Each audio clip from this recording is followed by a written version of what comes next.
Ladies and gentlemen, our program will begin in 5 minutes. Please make your way to your seats.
Good morning. I'm Governor Eric Holcomb, and welcome to the performance racing industry annual trade show here in Indianapolis, Indiana. Indianapolis is so much more than just a host city. It's a racing haven where dreams are built on the roar of engines and where the brightest minds in racing come together and gather to innovate.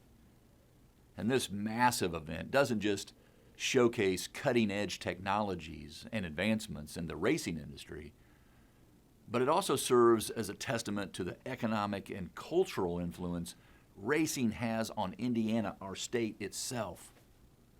From our skilled workforce to driven business owners, the performance racing industry contributes to the growth and vitality of our state and further proves that racing is in our DNA and our proud heritage. And one more thing. Let's talk Hoosier hospitality for just a second. It's not just a phrase. It's a way of life here. So enjoy our local cuisine and brace our warm welcome and make the most of the genuine friends that you will make because they will be your friends for years to come. Thanks to all for being here, and here's to another fantastic and productive trade show. Ladies and gentlemen, please welcome the CEO of SEMA and PRI, Mike Spagnola. Wow. Hey, good morning, morning, morning. Am I on? Good morning, everybody. Thanks for being here. What a crowd, huh? This is awesome. You know, it's such an honor for me to be here with all of you guys today. I've been a big fan of racing my whole life, and I'm thrilled to hang out with all you pros here today. I've been an amateur guy and still like to do track days, but to hang out with you guys is a real thrill for me. You know, for all of us here at PRI, there's nothing like coming together here at the racing capital of the world. We're here in Indy. How exciting is that? This is a time for us to learn from each other, to forge relationships, and mostly to do some business. Let's do some business together this week. You know, competition, competitiveness, it's in all of our veins. The desire to be the best, to be the fastest. And whether it's on the track or in business, we like to compete. That's what we do. But in today's world, and especially right now, it's important that we all come together to fight the outside forces that want to challenge our future. These forces want to take away our freedom of choice when it comes to the vehicles that we drive. These forces want to dictate the technology we're going to use in the cars and trucks that and as a result, stymie the innovations of our industry. And when you look at the history of racing and the racing industry and how it has shaped the everyday cars that Americans drive, it's pretty extraordinary. Design and speed, achieving more from smaller engines. That comes right from here, from our racing industry. And the fuels and the technology that we use today in racing, we're leading the change and the charge in innovation in that area as well. From E85 to biofuels to synthetic fuels, hydrogen and more. Combined with engine technologies, all that is being developed by those in this room and in our industry. It's that kind of innovation that drives the fuels that Americans will be using in the future. But we're at risk of losing that opportunity to innovate, to race, and to compete. Look, in just the last year, the federal government has chosen and made the choice of what we are going to drive and taken away from us any change in technology. If we stand by and watch, our freedoms will continue to wither away, little by little, until one day we're going to wake up and everything that we've enjoyed in our life will be gone. And then it's going to be too late. The good news is we're not alone. America is with us. And that's why we're harnessing the power of America right now. Look, earlier this year, we did a national poll of American voters. And let me share some of what we learned. 66% of Americans oppose the ban of the internal combustion engine. 85% of Americans agree that the government shouldn't be the one who picks winners and losers when it comes to the vehicle technology, that consumers should have a choice in technology that what they use for their needs. 84% agree that you have the right to modify your vehicles, and 75% agree that you should be able to convert a street car to a race car. Yes, the average American gets us. So now it's our job to make sure that the government gets us as well. So how are we going to do that? First off, we've got to work together. Our strength will come together when we speak as one voice. SEMA, PRI, the whole industry. Second, our voice will be the strongest when we bring America along with us to educate them on our freedoms and how ours are being threatened by unaccountable bureaucrats and lawmakers who want to choose to ignore us. And then we're going to engage those same Americans in efforts to push back against government overreach through elections. It's time for us to take a seat at the table in government relations. And folks, we're not asking, we're demanding. A few weeks ago, we released an economic report of our industry. It's on our SEMA and PRI websites, and if you haven't seen it, you need to. Listen to this. SEMA and PRI's total economic impact is nearly $337 billion per year. We support 1.3 million jobs, and we pay $104 billion in total wages and benefits. And listen, in short, we're a big deal, and we're going to start acting like it. Legislators now know this, and we're taking a seat at the table and letting them know how they affect our businesses when they cause laws that hurt our industry. And through our PAC and our Super PAC, we now support those who support us, and guess what? We're opposing those who oppose us. Over the past year, we've invested heavily in our advocacy efforts because we can't sit idly by hoping that someone else is going to take up the charge for us. We have a combined resources of both SEMA and PRI now in our federal PACs into one. So we're combining all of those together so as we can only be stronger together. And I encourage all of you to become PAC members. There's information at your tables. We also launched our new Super PAC, engaging directly with candidates and campaigns that share our vision for the future, to preserve our freedoms and bring voters along with us. We had a successful first run at this, demonstrating we have winning message to all those who and motivate voters who stand by our issues. We've also had some notable wins, passing legislation in state capitals providing liability protections for racers and racetrack owners, legislation introduced in Washington that will provide tax certainty for racetracks and allow owners to continue investing in their tracks and continue to be the economic drivers in their industry. Legislation at the federal and state levels that would prohibit the internal combustion ban and keeping government technology neutral and allowing the market innovations to determine the future of the automotive technology in this country, and much, much more. Listen, there's a really great opportunity for all of us, and I invite you to mark your calendars for Washington, D.C. on May 8th and May 9th of next year. Please join us as we come together and take our messaging directly to the Capitol Hill and talk to legislators directly. Look, I'm excited about our future. I know we can take control of our future, and we're taking the wheel and we're competing at every single level. We're going to do that by working together as one voice, bringing our next generation of consumers along with us, and bringing an America voter with us as well. We can secure our future, and we can do that by working together. Thank you for all being here today.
Ladies and gentlemen, please welcome the PRI General Manager, Jim Law.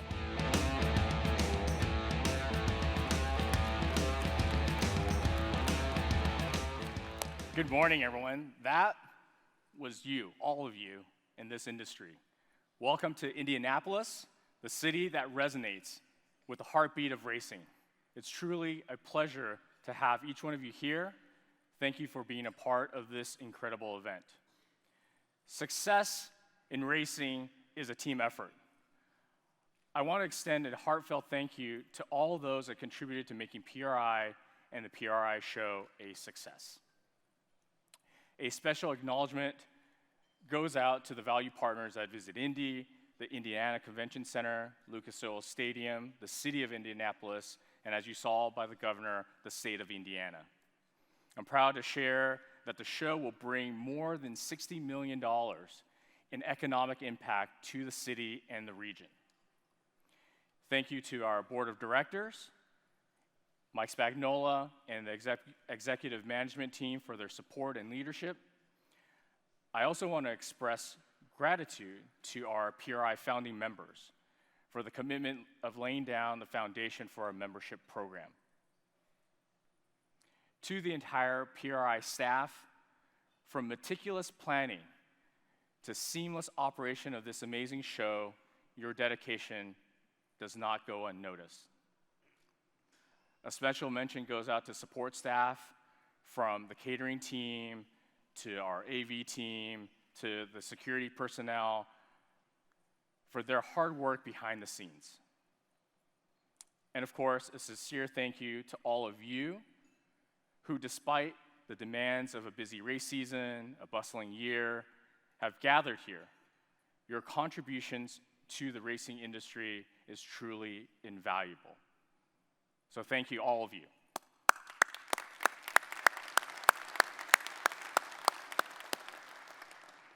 Now, let's get to the heart of the matter, the show itself.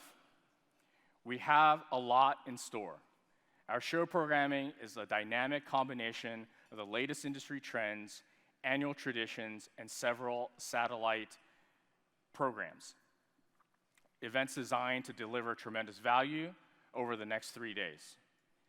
Inside the convention center, you'll find a racer's dream. Wall-to-wall exhibitors, over 1,000 of them, in fact. Explore state-of-the-art equipment in Machinery Row, participate in any of the 22 thoughtfully curated education sessions, and discover 31 program topics inside TOPS HQ, dedicated to track operators, promoters, and sanctioning bodies. The Capitol Cube, our entrance to Georgia and Capitol, is now PRI land. The PRI paddock is where you'll find the hanging car, this year a PRI liveried Indy car. Adjacent to it, you'll find the feature product showcase, Logan Schuhart's Eldora Million winning sprint car, and the PRI podcast studio, hosting 18 podcasters throughout the 3 days of the show. Feel free to swing by anytime, listen, and watch live interviews and discussions. Inside Lucas Oil Stadium, prepare for a new look. Trailer exhibits will be on display, an EV and alternative racing section displaying diverse forms of propulsion, from electric to propane to renewable fuel, an esports arena featuring the latest in esports and sim racing, showcasing the latest technology for entry-level racers to seasoned pros. The centerpiece will be SRO's 16 sled setup streaming live racing to a Jumbotron and online. And a specially designed go-kart track by Top Kart USA, with pro race scheduled this afternoon, media and content creators, hot laps tomorrow, and a youth race on Saturday. And don't forget about happy hour at the Stadium Terrace tonight, where you'll enjoy food and drinks and watch the finale of the kart race. Now, before I pass the mic over to our great supporter and friend, Ralph Sheheen, and our very special guest this morning, Tony Kanaan, I want to wish and to kick off our 35th, yes, 35th PRI show. I want to wish each one of you a fantastic show and unforgettable time in Indianapolis. May the next few days be filled with exciting discoveries, meaningful connections, and a celebration of our shared passion for racing. So now, if I may, thank you for your time. Bring up Ralph Sheheen.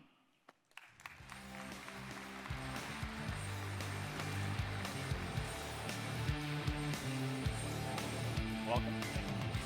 Hey everybody, how you doing? Merry Christmas, happy holidays. I mean, it's PRI time, that means Santa's right around the corner, right? So great to see almost 3,000 of you in this room here tonight, and you're all nuts. You're all nuts. To think that any of you would get up before the crack of dawn to come hear me say anything, you guys are crazy. But it's fantastic to see so many great friends here. Lovely Linda Vaughn is here with us today. Flannery's from the great Crandon International Raceway, good to have them here today. Got my good friends from the National Sprint Car Hall of Fame, Bob and Bill, and another Hall of Famer, Shane Carson, is here with us. So it's great to see so many of my racing friends and buddies here today to engage with us and get the PRI show off and running. So listen, I know this is extremely important for all of you. This is a make or break time. It is for all of us when we come in here this week. Tony and I were just talking about it. I know for you folks, this is your Indy 500. This is your Knoxville Nationals. It's the Daytona 500. Your season next year can be made or broken here this week. And I know you all want to hit a home run and get the big trophy. So we're going to get this thing underway right now so that we can get you into that show floor, because I know you're all chomping at the bit to go do that. One thing I have to do first. Please give a nice round of applause to Mark Stout and Karen Davidson from the folks at PRI who helped me put this whole thing on for you. They do a great job.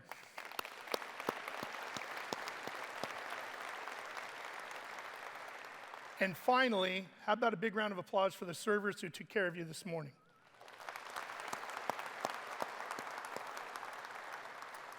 Okay, now we're ready to go. So let's introduce you to our guest here today through our video board.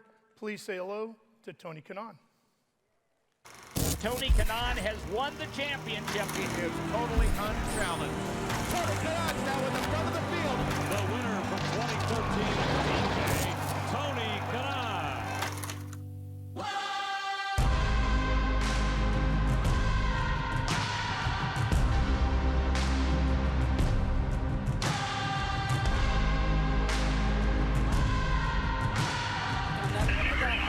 Almost got taken out there on that left rear.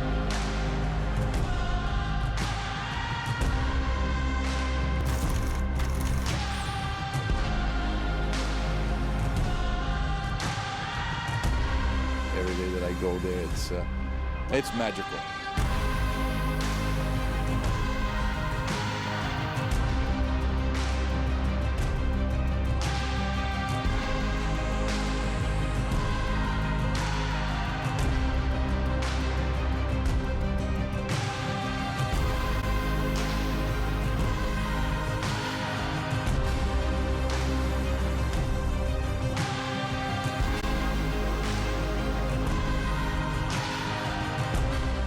This is it, man. I made it. Finally, I'm going to put my ugly face in that trophy.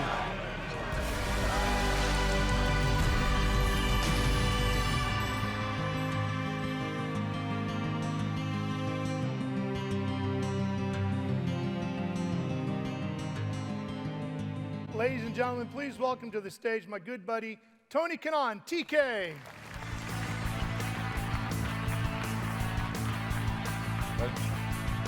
Right over here. Thank you. Okay. I don't know who did this. It's pretty cool. I Not bad, huh? Well, you did all that. Wow, yeah, well. That's yeah, just, I guess. you know. Hello, everybody. Looking it All right. over. Hi, guys. First of all, Girls. thank you for bringing this along. You know how much I like you guys, right? You know, this trophy, Never leaves the home. no, it never left the house since that day Till today? until today. You got the ring going too, huh? Yeah, no, the ring I have it. Yeah. Yeah, I would wear that. My if it- second important ring, if you know. Yeah, I know, yeah, I hear you. I've got one. I'm a little short. yeah, I've yeah. got, this interview does not happen at all without your dad. Yeah. He's the reason you became a racer? Yeah, I mean, he, as you guys can tell, I'm not from here by my accent, but I was born in Brazil, and Brazil, that is the two biggest sports back in the day, which still up to today, was soccer and racing. And Dad was a huge race fan. And since I was a little kid, we used to go and watch races, either go-kart races or watching IndyCar and Formula One on TV Sunday mornings, which is fun. Because of the time difference, you do Formula One in the morning, and then IndyCar was always, because it's only like an hour difference between here and Brazil. We would watch the races in the afternoon. So when I was 8, I actually finally asked him for a go-kart. He took me to a go-kart race to watch, and I said, Dad, can I have one? And we left the track straight to the factory that day and bought a go-kart. But my mom had told him that we could watch races, but she will never allow me to race. She'll kill him if we did. So bought a go-kart. He says, we can't take it home. So, all right. So we found a shop. Obviously, we all know, the race shops are around the tracks, and we found a shop to leave it there. And he said to the guy, next week we'll come back on Saturday and we go for a little session. So the next week comes, and he makes an excuse that I have no idea what he told my mother. We were going to do, we're gone all day, come back. Well, we'll do that 2-3 weekends in a row. She started to get extremely suspicious, right? So, but as a good, jealous Brazilian Latin woman, she thought he was doing something else and taking me as an alibi. So when we told her we were go-karting, she's like, well, you're fine. So we'll start racing. But That's great. That's great. Good story. Okay, I love this next story. And these are Max Pappas's words, not mine. So I can tell you're worried, and you probably should be. Everybody has challenges when they start their racing career. You just talked about a couple there. You actually lived in a race shop. Mm-hmm. And Max tells me this story. He says, I remember meeting this 15-year-old kid with all this hair and a big nose. Again, his words, not mine. Not a lie. No, okay. He says you were with the Tatis team, and they would lock you in the shop at night when they were leaving because you were too young to get a driver's license, so you couldn't go home. Right. So they weren't going to take you to their place, but they were going to look after you a little bit. They'll just lock you in the shop. Then they would show up in the morning and let you out and bring you breakfast. Yep. What was that all about? So, we'll elaborate later on how I got there. But, I had no money. I mean, I ended up losing my dad, so we'll tell the story later, I think. But so I'm in Italy, and I got hired by this team. The story was I got a call. So I was in Brazil. I had no job at the time. I was in between 2 series, and I was actually teaching kids how to go-kart at the go-kart track. I got a phone call. Back in the day, there was no cell phones down there, so the guy that used to prepare my engines, which has a shop like a block away from the track, comes down and says, hey, there is a phone call for you up in the office. I'm like, I can't, I'm working. He says, no, he says, it's Nelson PK. I'm like, right. I mean, you can't. Anyway, somebody's pulling a prank. So I pick up the phone. Nelson says, hey, I have a friend in Italy that knows Brazilian drivers are really good, and he wants to test you. I'm like, okay. Well, you got to go there tonight. I'm like, no money. I don't speak Italian. There's no way. So anyway, we made it happen. So I showed up, and I tested the first couple days there, and I was supposed to go home 2 days later, and the guy hired me right away. But when he says, you're fast, you're hired. I said, good. He says, well, I'll give you, I can't pay you, but I'm going to give you a full season, like fully funded, and you just figure the rest out. I said, well, then thank you. I don't have any money, and I can't. I was supporting my family too, working, me, my mom, and my sister. So I can't take it. I can't pay rent. I don't have a sponsor. And he's like, well, you can live in the shop if you want. I'm like, sure. So it was funny because I wasn't 15. I was 16, 17. And I had no driver's license, and the shop was in a remote area that wasn't really safe. So I had a mattress that air mattress. Yeah. Actually, my room was my boss's office because they had a bathroom, and a nice shop. And he bought me like a video game, and so 6 o'clock, whenever the boys left, they will lock the shop, and I'll be there. I had a phone if something happened, and the next morning they will show up, and I'll be there. I was the dog You were the security. of the shop, you know. and that was it. I mean, that was my life for 3 years. I have to say that, you know, this was the best time of my life. I've done many things that nobody knows, but the guys will show up the next morning, and I was bored, you know, kid. I mean, I was young. You go to bed at 9 p.m. like I do nowadays. But I would go down the shop and try to disassemble something. I couldn't put it back together and left it there and went back up. And next day, the guy's like, oh, my God, I don't know. So it was awesome. It was a good experience. You know, it made me... It tested me quite a bit, because I think we all here in this room, we know the challenges that we go. You know, I don't think, you know, everybody's here because we love what we do. Otherwise, we wouldn't be, because it's... experiences that shape but there is no better job. So it made me a lot stronger, so I never questioned if that's what I really wanted it to do. Yeah. So Ayrton Senna is a hero to many, certainly including you. Now, you got invited to his farm for an invitational go-kart race. Right. How did that come about? So, 91, at the go-kart track, and somebody says, hey, Ayrton Senna built the farm, a racetrack, go-kart track in his farm, and he's inviting some drivers because he wants to do a little get-together to actually launch the go-kart track. I'm like, what? So I got invited. Obviously, my hero, the guy that, you know, for us in Brazil it was the only reason we would wake up in the morning on Sunday, have some joy with all the stuff that we have going on.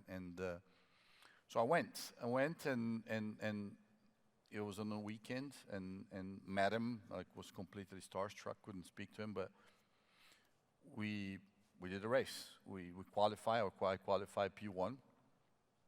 I didn't know if he was going to race or not. It was a bunch of us, some F1 guys, some IndyCar guys, some go-kart drivers like me. I was a nobody. I was just a kid. Yeah. Right. And so before the race started, he comes to the grid, in front of the grid, and says, oh, by the way, that was the time that he was actually having big issues with FIA, and Balestri was the guy. He says, I'm the Balestri here. We're going to invert the grid. First starts last. Last starts first. So that was the first time I hate my hero. And I said, come on, man. And then I said jokingly, I said, well, then why don't you start back there with me, and we'll see. Yeah. Like 16-year-old thinking you're going to beat the best driver in the world. But he's all right. So we start the race, and we battle to the entire race, and I won, and he finished second.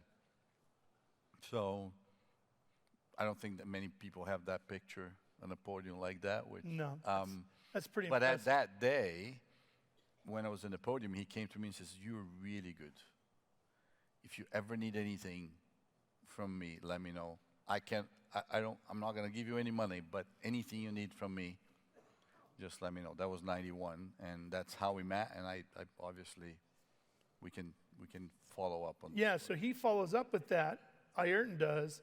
He goes and tells a team owner that so then you I'm were in actually Italy. quicker than him, which is unbelievable. Right. So now I'm living in Italy at the race shop. The story that I told you, guys. We start the season, first race of the year. The team has a huge fallout. One of our biggest sponsors just left. I don't know what happened. So my team owner comes to me. That was my first race. I was there in Italy for 3 months. He says, we lost sponsorship. I'm sorry. I can't run you because now I need to put somebody that I have a kid, that his dad has money. I need to survive. I'm like, of course. Yeah. So I'll go home. He says, no, but hold on. I was able to actually, because we already had done a race, I increased the budget a little bit with this kid, and I got you some budget. Let's find something for you to do, at least to see if you can. So we found a team that was doing this European series. We used to race. It was a ladder series to the F1, called Opel Lotus, which was a Chevrolet engine. and we raced every Sunday, not every Sunday, but like 10 of the F1 races in Europe the morning before, basically, just like an Indy Lights or any sprint car, you guys. So we were able to do 5 races there. So I did the first race. Anyway, I started 5 races into the championship. It was race number 10, and we had 6 more. And I was sitting 4th in the championship because I did really well. So my last race, my 5th race that we had paid, it was Hockenheim in Germany. Same weekend as Formula 1. I started on the pole. So Saturday afternoon, I get a friend of mine, Rubens Barrichello, was racing there, which is Brazilian, and then his manager, they came to my paddock and says, hey, Ayrton saw you starting on the pole. He wants to see you, which I hadn't seen him since I beat him. I hadn't seen him since then. So I went to see him. We sat down at the motorhome, and he was like, man, so cool. You're doing well, blah, blah, blah. So what's going on? What have you been doing? And I told him the story, and I said, look, and this is sad because this is my last race. He says, why? I said, well, we don't have sponsorship, and, you know, the team. He's like, all right, well, okay, well, good luck. Got back, went across the paddock back to the truck, and I don't know, a couple hours later, we're in the holler, and somebody knocks, and we open the door, and it's him. Like, and he introduces himself like he needed it. Everybody's like, so he comes and says, oh, who's your boss? And I said, well, Ralph. He goes, I just came here to tell you that you should hire him full-time because he's better than me, and left. And I got the job for the next 3 years. It's an amazing story. I wish I had that power anywhere, like even in my house, but Yeah. Well, you're never going to get it there. No. You have a better shot at the racetrack. And unfortunately, obviously became really, obviously he was my hero already. He's done something that, I mean, it didn't take much. And some people actually, just a couple of days ago, I was telling the story, I was doing a speech, and somebody says, we opened for questions, and the guy says, well, but when he told you that he wouldn't give you any money, and he was such a billionaire, you were not mad? That never even crossed my mind. So yeah. He was such a hero to me, that it didn't matter. I was just being there with him. And what he did, it just took 10 minutes of his life. What he did was more powerful than the money would have been anyway. No, 100%. And then, unfortunately, we became friends. Yeah. And 93. In 94, May 94, unfortunately, I was there with him because it was in Italy. I lived in Italy, and then we lost him. So. But that's really heady stuff, too. That's the thing that sticks out to me is, here's your hero, 1, and 2, arguably the greatest driver on the planet, and he's saying you're quicker than him, and you're just a teenager at the time. How did you not let that just go to your head? How did you stay focused? I'm sure you were thrilled, but you had to stay focused with that and keep that in perspective, too. You're only good as your last race. Doesn't But matter. to know that you at that win age today, tomorrow is gone. You got to win again Yeah, next you got to win weekend. again. So Right. life kept me in check for sure. Even though I knew like how many good talents we see that don't succeed for many other things. So I had a goal, and my goal was, when we get into my dad's story, it was a lot of people asked me, what about if it didn't work? I said, well, I never considered that option. Yeah. It might not work the way I wanted it to work. Might not win the 500, but I was going to make a living out of racing. I don't know what. If it's going to be a mechanic, a go-kart driver. So I never really consider if this doesn't work. So we'll figure out. So this entire room and our entire industry is full of people who are obsessed with winning, as you were just talking about. That's why we're all here. Addicting. Yeah, that's why we're all here. We're going to win in whatever aspect of the sport you're a part of. But I don't know if there's anybody more obsessed with winning than Ayrton was. Yeah, he was, and that's something that I think. How obsessed was he? Well, I mean, like, it was his life, and I think that was a good and a bad influence. I think in many people that idolize him, including myself, because we all know how selfish and we have to be in everything, because everybody that works in racing, if you don't have your family with you, or they don't travel with you, or they don't work in racing. Everybody suffers. But starts for me, for us drivers, it starts with your parents. They have to give up everything, and your siblings, because if you don't all race, they all focus on. So, you know, he's obsessed. If race was good, his life was good. If race was bad, his life was terrible. And I think, you know, he towards the end there, with Williams, you know, he was racing a McLaren. If you look at it in the hindsight, and we talked back then, his attitude wasn't helping, because also he was in a team that McLaren wasn't as good. Williams at the time was dominating, and he kept looking to go there. But at the same time, because he knew his potential and what he was doing to that car, but that actually at the end of the day, and then he goes to that team, and that team was terrible the following year. And, you know, Yeah. so choices that being obsessed with winning, I think he didn't open his peripheral to see, can I improve here first, or do I just, oh, he's better. I'm better than him. We all think I can do that better than you. And I think that obsession, it definitely caused, you know, a lot of the troubles at the end of his career. Yeah, a good buddy of ours, Calvin Fish. Cal Fish tells a story about Ayrton that I always remembered. Cal was racing in a lower series in England at the time, and Ayrton was also competing in the series. And at lunchtime, all the mechanics in the different shops would go to a local pub, and they'd have lunch and hang out. And there was a video game in the corner of the shop, or the pub. And at some point in time, they would all go and start playing the video game. So the one guy who would never play the video game was Ayrton. And they tried and tried and tried to get him to do it, but he just would not play the game. So finally, one day, Ayrton steps up and says, let me try it. And he gets in there to play the game, and sure enough, boom, boom, boom, right to number one on the board. All the bells go off in the video game. He's the quickest one doing it. And they're all dumbfounded. Where did this come from? Because for months, he didn't want to have anything to do with it. So they all leave and go back to their shops, ready to get back to work. And as they're leaving, the bartender just sitting there shaking his head laughing. And they're like, what's so funny? He goes, well, you guys don't get it. And they're like, what?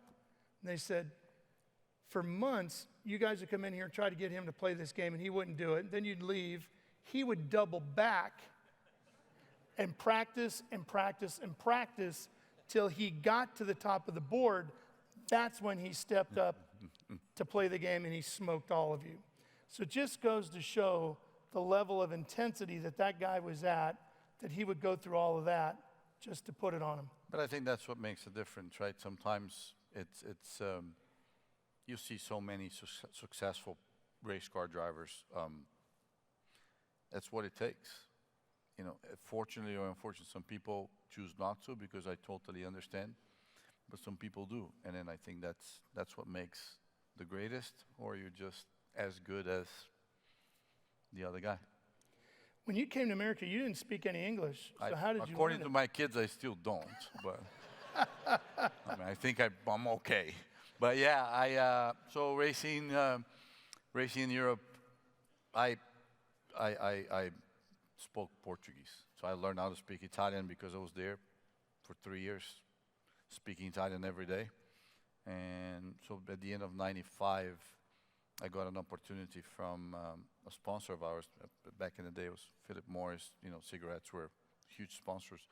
The CEO knew my goal about the 500.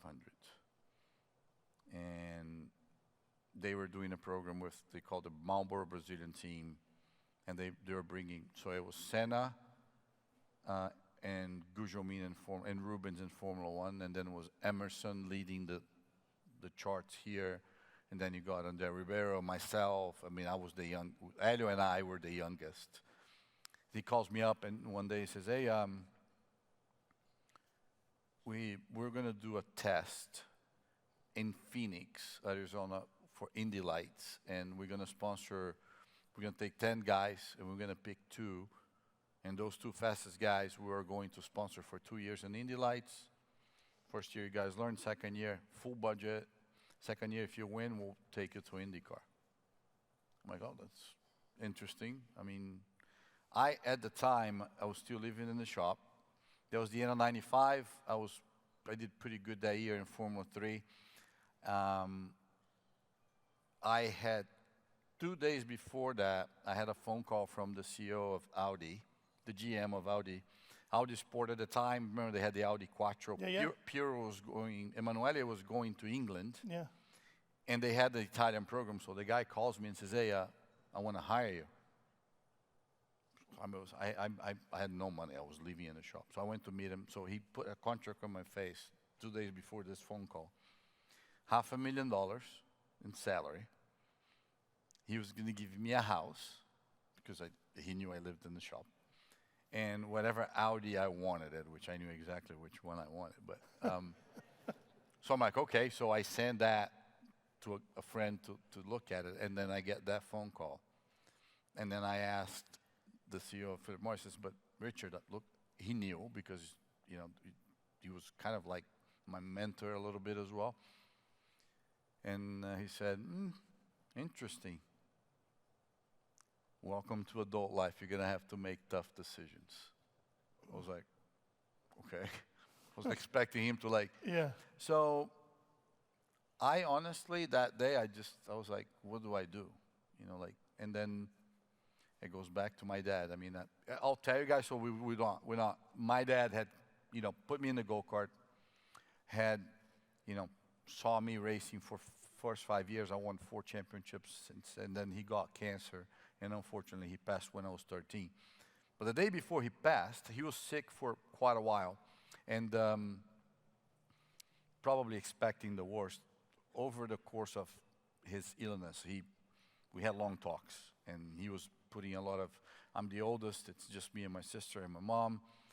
My mom was 36 at the time, so it's pretty young, and I think he was trying to say, hey, a very Lebanese person, you take care of the woman in your house.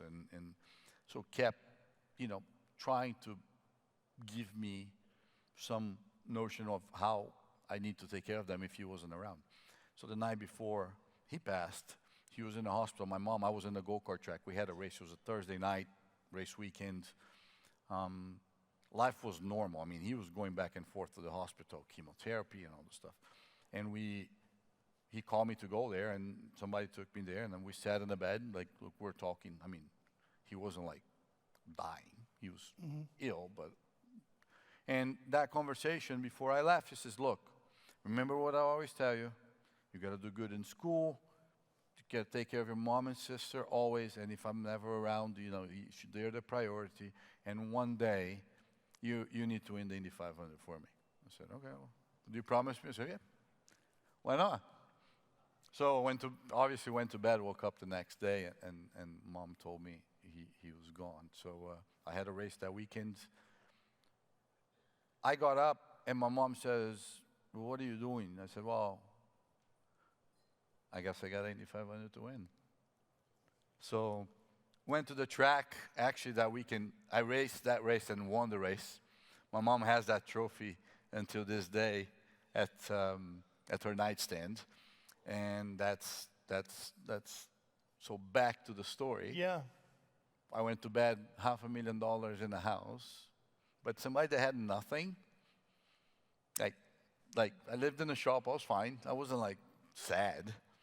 And I just really popped the question. I'm like, Dad, I mean, I know, you know, I can't talk to you. I just asked somebody, please give me a sign. And I woke up, I was like, you know what?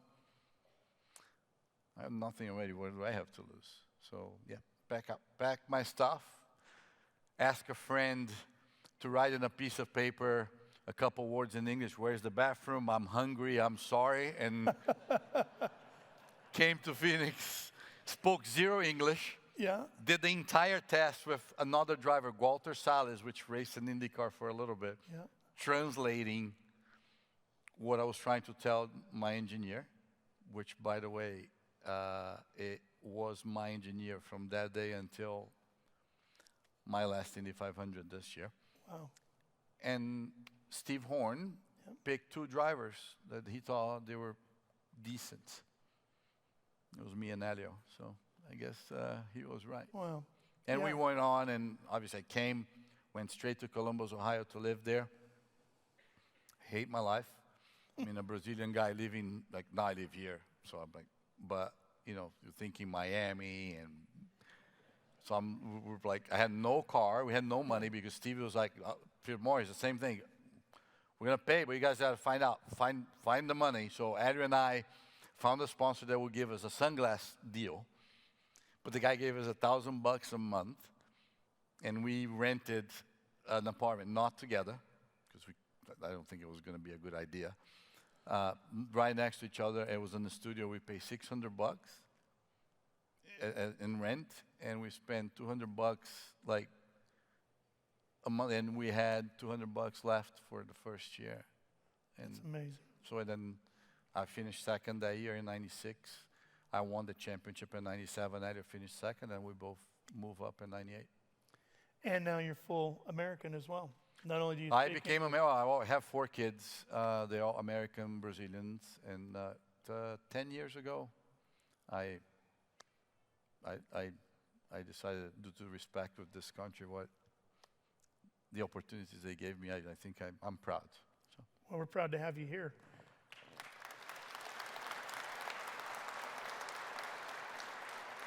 Your IndyCar career obviously had lots of ups and downs, as everybody's career does. Throughout your IndyCar career, and you ended up with Michael Andretti's team, and you said that was the big break that you needed. What was the difference with Michael's team that was the break you were looking for? Well, started in IndyCar on a single car team. The first 3 years, 98, 99, 2000, it was small teams, and you struggle with small teams. That's just the way it is, budget and everything else. So my results were decent, but I won 1 race in 3 years. But I came from the Indy Lights champion, and all of a sudden, 3 years later, people were wondering, But at the time, I remember, because I asked Michael that question then I raced for Morris Nunn, which Morris had left Ganassi at the time, that they were winning everything, and built a team with the same equipment, the same engine, everything. We were like, well, we're gonna beat them, because everybody thought Morris was the only reason, very naive, that team was being successful. It was terrible. It was when Zanardi actually was my teammate and unfortunately lost his legs. We had a terrible time as far as result, because the expectation. The guy comes in winning 3 championships in a row. 4. Jimmy, Zanardi, and then Montoya builds a team and brings the young kid and the guy that went to Formula One and had a hard time and came back and won everything here. So that, like, we had started the championship 1-2 already. Like, people were like, and we're terrible. So I'm like, well, that's probably going to be the end of my career here. The only good thing was I was as quick or a little quicker than Zanardi at the time, so the comparison there. But then they used that against you, says, well, but he's not as quick anymore, So anyway, Michael was racing for Barry Green and decided that he was going to retire and buy the team from Barry, and he wanted somebody to replace him. And then Michael's answer to me when I said, why? He says, well, I looked through the grids. I already have Dario. I was 11th in the championship at the time. The other guys had contracts, so I picked you, and that pissed me off. I'm like, all right, I'll show you. So that was the greatest partnership I probably had until I'll tell the story in a bit. But yeah, we started 2003 first race. He was racing the first 5 until Indy, and then he was going to retire. So we both raced together as a teammate. But first race of the year in Homestead, first for his team, first for us, and that tells you the competitive race car driver that we all are. Yeah. I put it on the pole, beat him to the pole, and he would not speak to me. And it was his team. So he was mad. Yeah. And we ended up having a very successful journey from 2003 to 2010. We won a championship, 17 races, and wouldn't like end the quest for the 500. That was the burden, right? Yeah, there's Because 12 he has years that of frustration there. right, but you think about it, even him. So, and then he tried to win it his entire career, and he didn't. And he was so close so many times. And all of a sudden, I come in, and I'm repeating exactly the same thing. I finished second, third, fourth, fifth, sixth. I had led more than 200 laps, which was the entire race, and we couldn't get a break. So anyway. Just like Michael. It was, and people were like, so, huh, they belong together, and you know, like, whatever. So then, and that was my big break, and then I'm thankful, and I will always be thankful for Michael for the opportunity. 711, it's such an iconic car. I mean, every kid of that generation, they're not a kid anymore. And people say, oh, my mom is a huge fan. I'm like, not you? No, I never saw you. But such an iconic car for me. But, you know, they are still my sponsor. It's a 17-year relationship. But back to that, to talk about a little bit about racing, was in 2009, Chip Ganassi called and says, my contract was up in the 2010. Yeah, it was up. And he wanted to hire me because he wasn't happy with Dan. Dan was my best friend. It was kind of a very hard conflict, but I was up front with him, and it was going to be me and Dixon. And Michael came to me. I was open with Michael. It was up for, you know, negotiation, and then Michael said, I understand you got to do what you got to do, but man, if you leave, 7-Eleven's going to leave, and you're going to put me in big trouble. I said, well, I understand that, and he, not that he couldn't offer me anything, so I was just trying to choose, you know, that temptation, right? You're like, So I decided to stay. I think it was the best thing for me at the time. Also, it was a decent thing to do for somebody that gave me the opportunity. And I wanted to give 7-Eleven and him that 500 win that they were looking for. We signed for 5 years, Indiana 2009. End of the season in 2010, the last race in Homestead, he comes to me on the grid and says, 7-Eleven told me they're leaving, and you out of job. I'm like, what do you mean? So we have a contract. I said, well, yeah, good luck. So I'm like, okay. Well, me and my good friend Benny that is there, that worked for me, now he quit because he couldn't stand me anymore. I said, what do I do now? It was off season, all the good teams were set, and I went back and say, what do I do? I won everything, not really, but I've done it. I've already had started a family. I was well, so I had a kid that came from Brazil with nothing, lived in a shop. To me, the financial situation it's never a threat. I told my 16-year-old the other day, I said, don't worry, man, whatever happens, we'll never starve. I can assure you that. You might don't have what you want, but. So I was never like afraid, oh, what am I going to do because I'm not going to have money to survive or anything like that. But to me, it went back to my dad. I said, no, I can't. I think I still have something left, and we had done so well at the 500. No, I can't. I can't do that. So packed my stuff, went back to Brazil, tried to put some deals together, begged to a couple people to give me a chance, which, you know, I think at times that's when you have to realize, no matter how successful you are, it's not, you can't have pride, so I'm not going to ask that. Because if I had sat at home and wait for the phone to ring, it would never had ringed. Yeah. And I remember that because when I was talking to Sarah Fisher and giving her a hard time at the time, she had a team. I said, you never called me, I said to her. And you had a seat. She said, yeah, because I don't think I could afford you. So the perception there, right?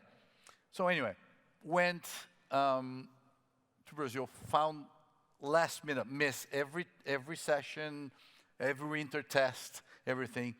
A week before the race, Jimmy called. So I struck a deal with Michael, by the way. I'm not going to pretend that he didn't do anything, but you can imagine a 5-year deal.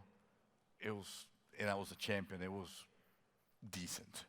He says, I'll pay you $1 million, and that's all I can do. So I took that, and I called Jimmy Vassar. I said, Jimmy, the week before the race, can we do this? We found this, and that. It was missing $1 million from the other sponsors. He had some. They never had won a race. And, typical Jimmy, yeah, come on.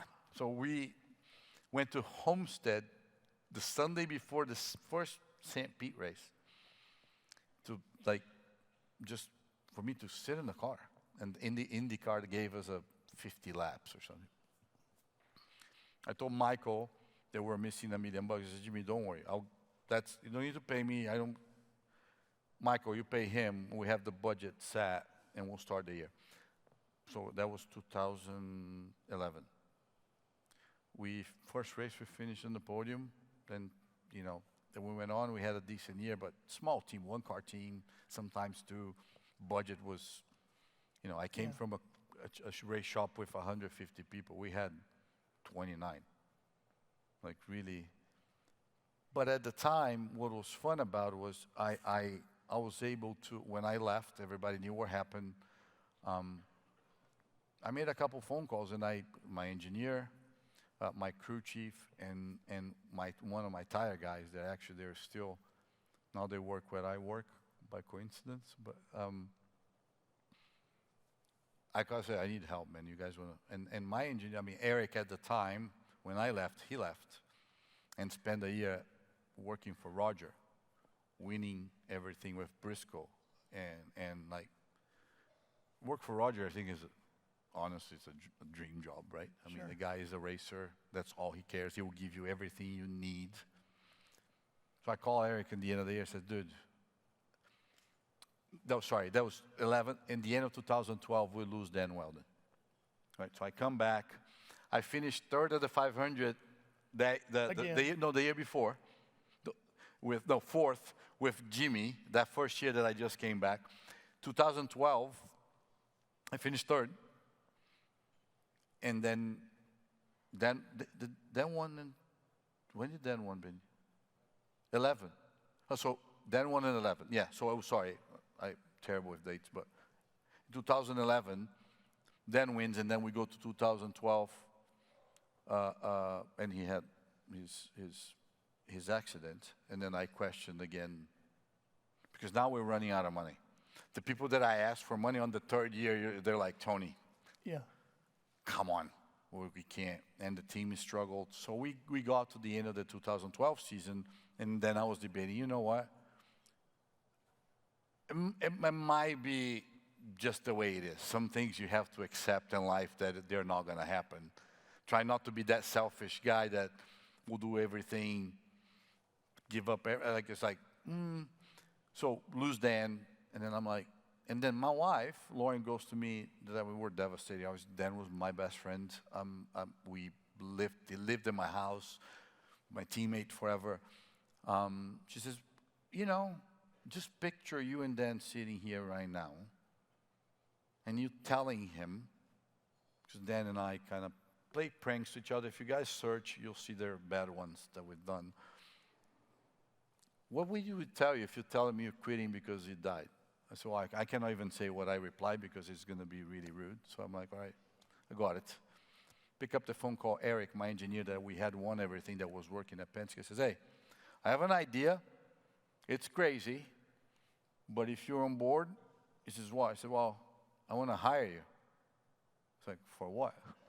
So to be my engineer. It's like, oh, Tony.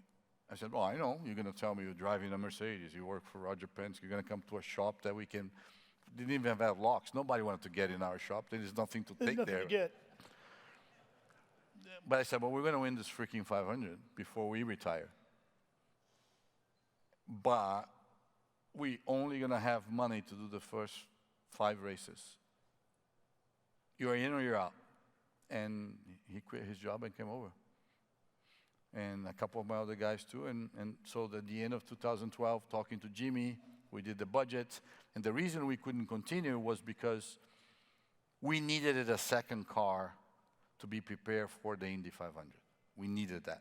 because, you know, you guys all know, but aerodynamics and, you know, although Dallara makes the best cars, in my opinion, as far as safety and stuff, there's always something that you can do for, so, and we didn't have that, the side pots, you know, the body work, we call massage. I mean, our Indy cars nowadays, they're only for Indy, and they finish the race. We'll keep working on them the whole year, a little bit at a time. It takes time.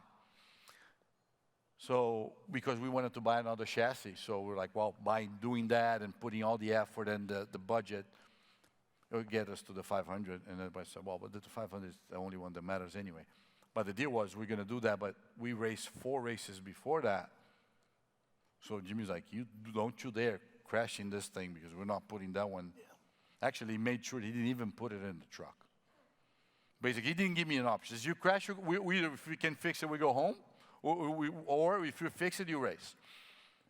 And that was it, man. We showed up, and in 2013, I showed up here with probably a little bit of a different mindset. Because I've never, if you guys look, I've never really held this place accountable or wanted people to feel sorry for me, or I was always extremely humbled and grateful that every time I raced here, I knew I could win, but something happened. As long as I had awareness why, sometimes I got mad at myself because I crashed, I let myself down. Sometimes the guy, I mean, we broke the suspension in the backstretch at 220 miles an hour and hit the wall. I broke 7 ribs because he forgot, but that happens.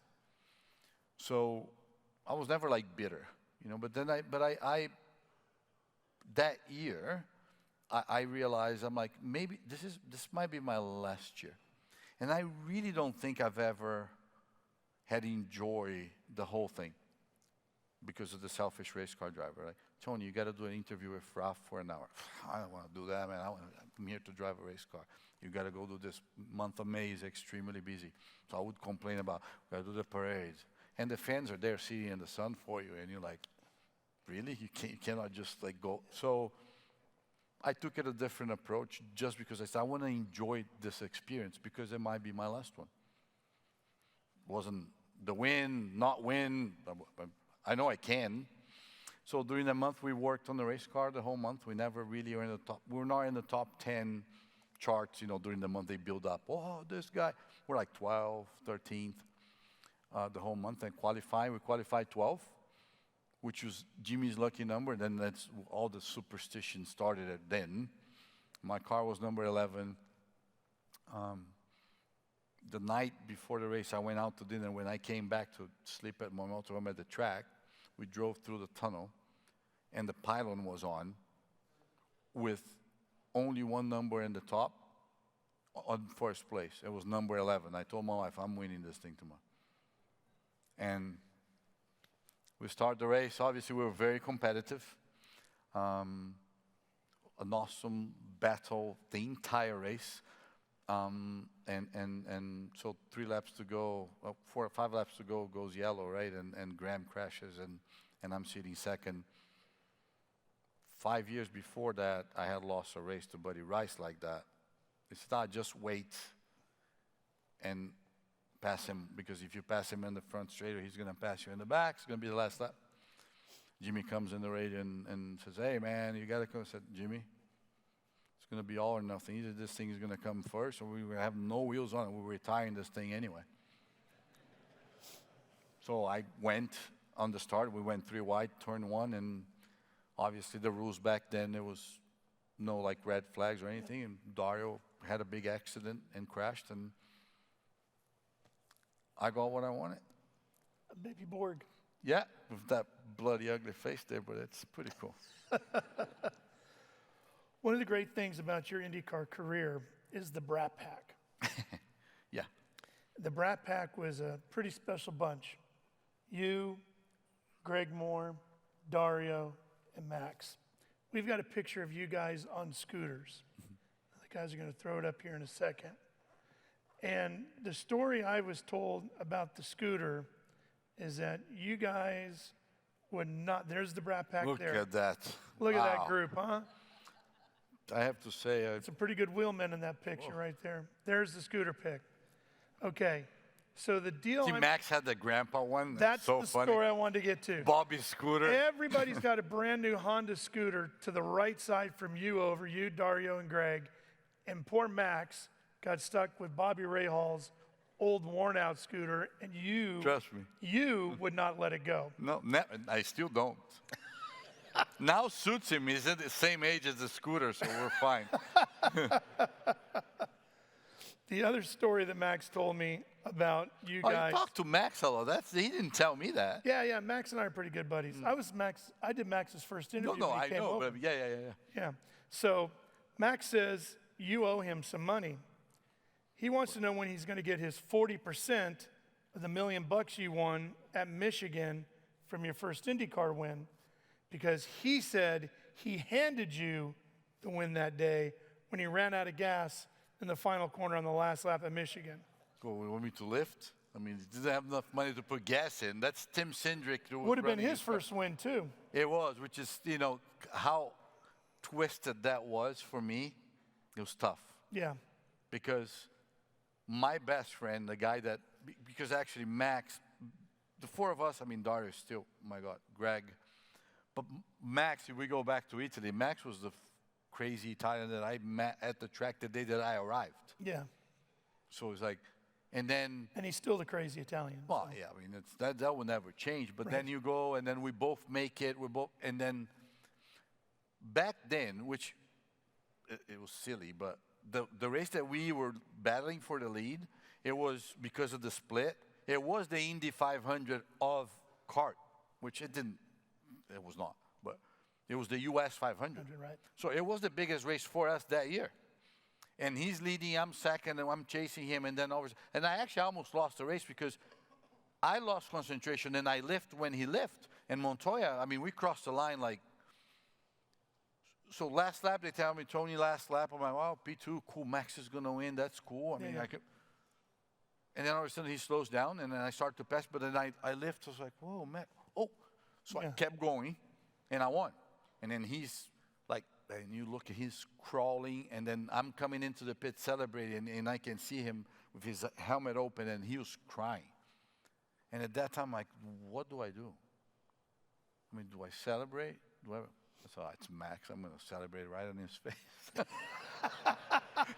So well, I didn't at the time, but I celebrated, and then he tried to tell me that he handed me the win, that I need to give him some money. I said, well.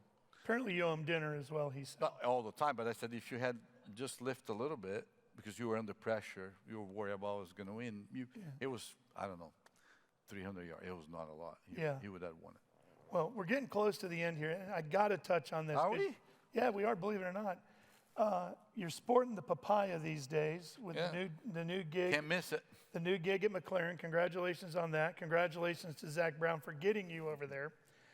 You had an incredibly cool opportunity about a month ago at Velocity out at Sonoma Raceway. Yeah. That's what this helmet is all about here. Right. We've got some pictures from that day. Yeah, and I'll show you guys in a bit. This Hall started it. Senna obviously raced for McLaren. Every championship that he won, it was with McLaren. Last year, I was racing for Chip still. Me and Jimmy Johnson split in the car, and it was my last Indy 500. I've been, preparing myself to be able to go do something else. But we almost win the race. We finished third. We did the whole thing. Thank you. Thank the fans, everything. I was fine. I think a couple weeks later, Zach, which I raced with Zach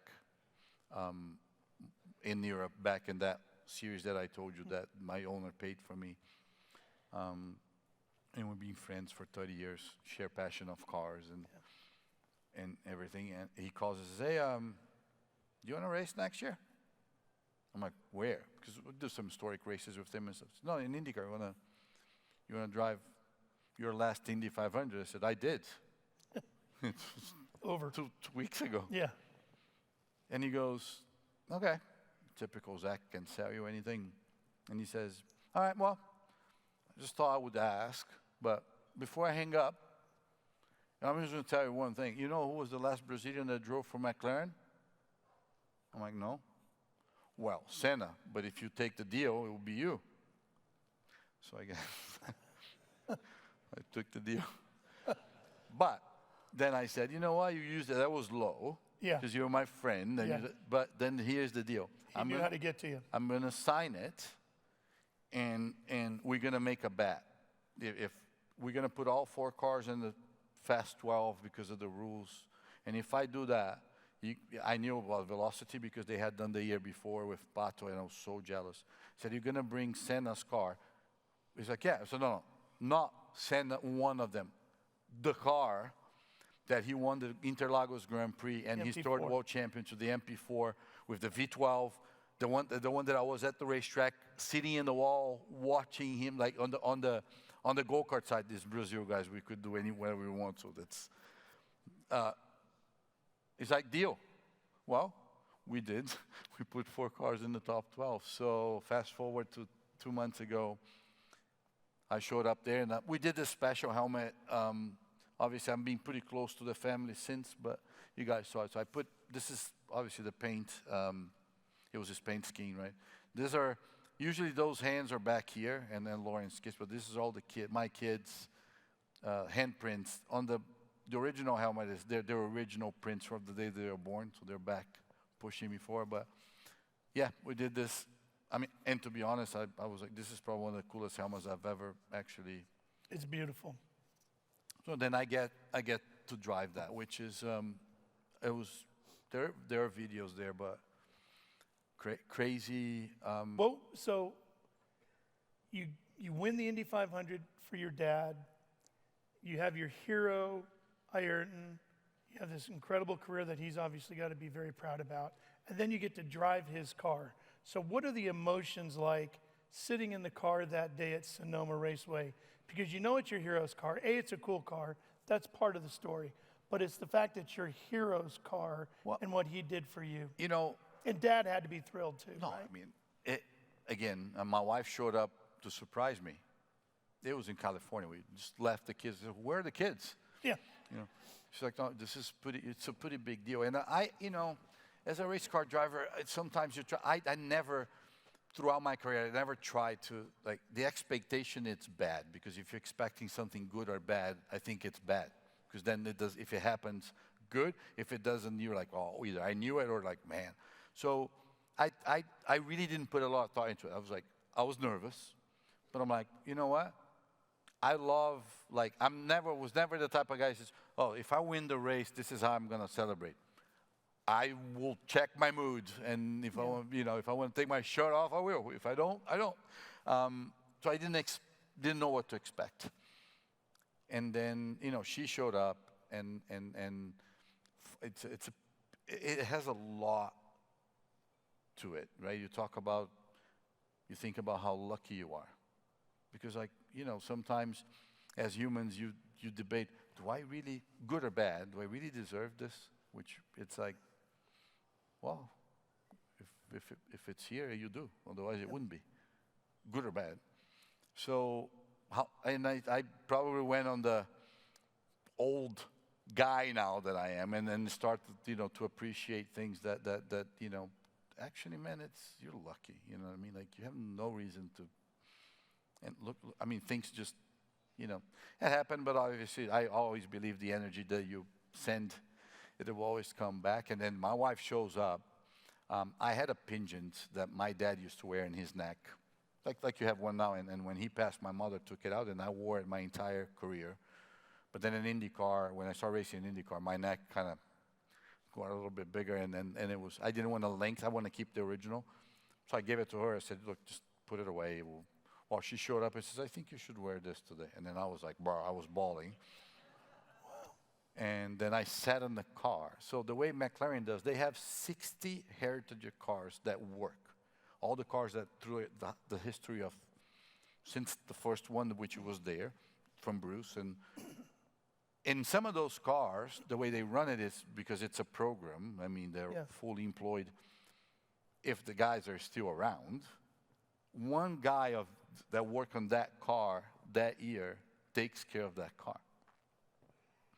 Obviously, I knew the guy, because he was there. He knew the story.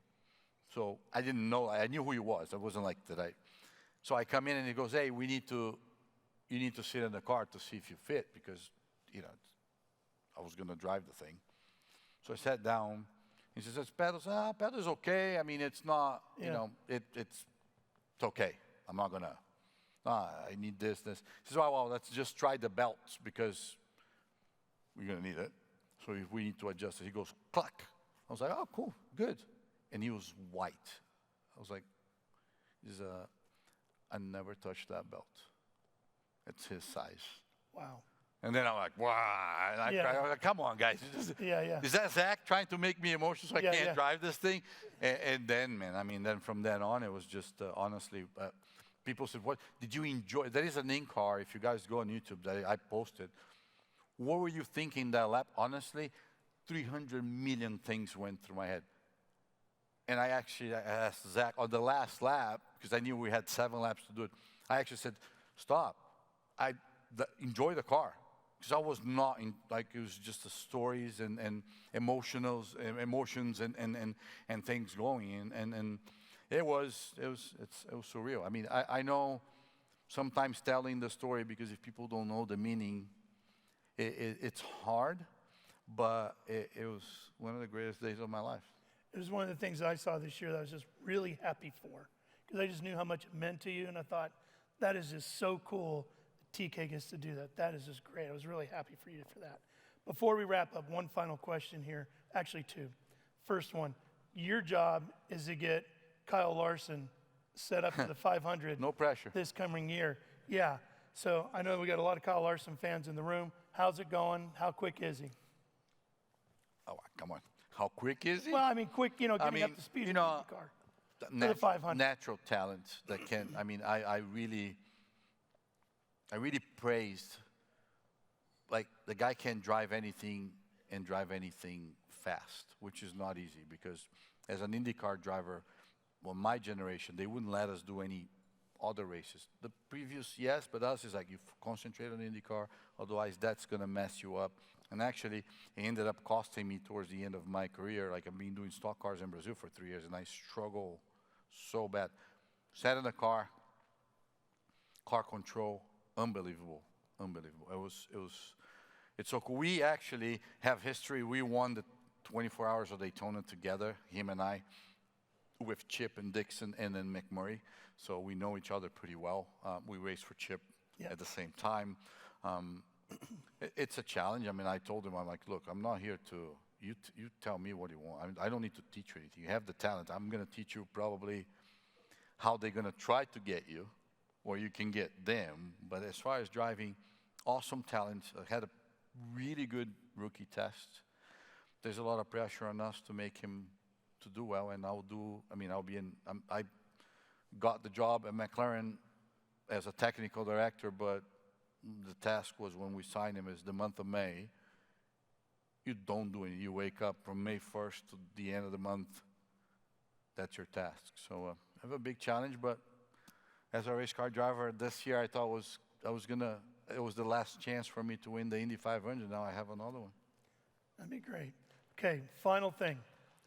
We got some 3,000 people here in the room today. They're about to leave this room and make their way into the show and hopefully win their Indy 500 because their business season is dependent on how the next 3 days go. So share with us a thought or a motivational thing that could help inspire them to go out and win their Indy 500 here this week. It's hard to, I always listen to people's stories, and I think that's the biggest motivation. I think it's my obligation when people ask me to do things like this, especially when I go to schools. I do a lot for kids. It's to give people hope. I think my story alone inspires people, and it's not easy. I'm not here bragging. Yeah, well, some people say, I got a kid saying, well, easy for you to say, you made it. You know what I mean? Like now you're bragging, but it's not. I think, guys, I've never, and it's really short. I'm not going to sit here for 5 minutes and give you the best speech in the world because it's just, that is not the option of failing. It doesn't exist. But also you got to be careful how you put your goals and you fixate them in one. And because some guys are like, if I don't drive Indy cars, I don't want to drive a race car. If I don't drive a NASCAR, I wanted to be a race car driver. Yes, I want to win the Indy 500, but I was going to make a living out of racing. So to me, what about if it doesn't work? Well, it's going to work. And to me, that's it. You're going to fail, but I told my kids their entire lives, the easiest thing to do is give up. Anybody can do that. You can do that today. And you already have the no. If I don't ask, it's a no. So those are the two things that I would say. Enjoy the show, guys. I'm really proud to be here. Thanks for listening. I'll be here for the next 3 days. I'm a huge race fan, very terrible simulator driver. So if you guys see me driving, don't tell Zach. But I'm retired, so who cares? Enjoy. I hope you guys accomplished what you guys came here for. And let's go racing. Ladies and gentlemen, Indy 500 champion Tony Kanaan. Thank you, buddy. Thanks, buddy. Appreciate it. It was great. Really good. Can we do a picture? I want to do a selfie so people at home won't believe me. I talk to this much people, so come on, Ralph. Okay. I don't think I can get everybody, but There we go. Thanks, guys. Have a great show, everybody. The show is now open.